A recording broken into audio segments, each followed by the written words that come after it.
बिस्मिल्लाहिर्रहमानिर्रहीम। ऑनलाइन मालूमात YouTube channel में खुश आमदीद। फ्रेंड, अगर आपको वीडियो पसंद आ जाए तो इस वीडियो को लाइक और शेयर ज़रूर कीजिएगा। चैनल ऑनलाइन मालूमात को सब्सक्राइब करना ना भूलिएगा। शुक्रिया। अब चलते अपनी वीडियो की जानिब। जनूबी अफ्रीकी खिलाड़ी ने मैच में 57 छक्के और 27 चौके लगाए। ये खिलाड़ी कौन है?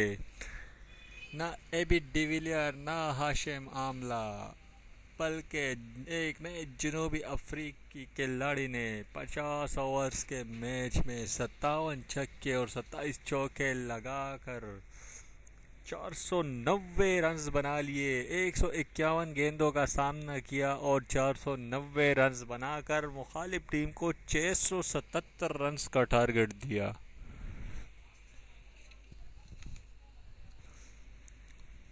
जनूबी अफ्रीका में क्लब मैच के दौरान 20 साल लड़के शॉन डेविस-वेल ने 50 ओवर के मैच में 490 रन बनाकर क्रिकेट की तारीख में एक नया रिकॉर्ड बना दिया। जनूबी अफ्रीकी खिलाड़ी शॉन डेविस-वेल ने नॉर्थ वेस्ट यूनिवर्सिटी की जानिब से खेलते हुए 151 गेंदों पर 490 रन बनाकर, जिसमें 57 छक्के और 27 चौके शामिल है।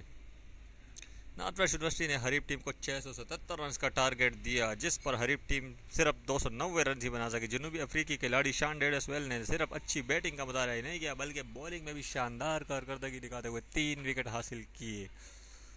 फ्रेंड, अगर आपको वीडियो पसंद आए तो वीडियो को लाइक और शेयर जरूर कीजिएगा। चैनल ऑनलाइन मालूमात को सब्सक्राइब करना ना भूलिएगा। शुक्रिया।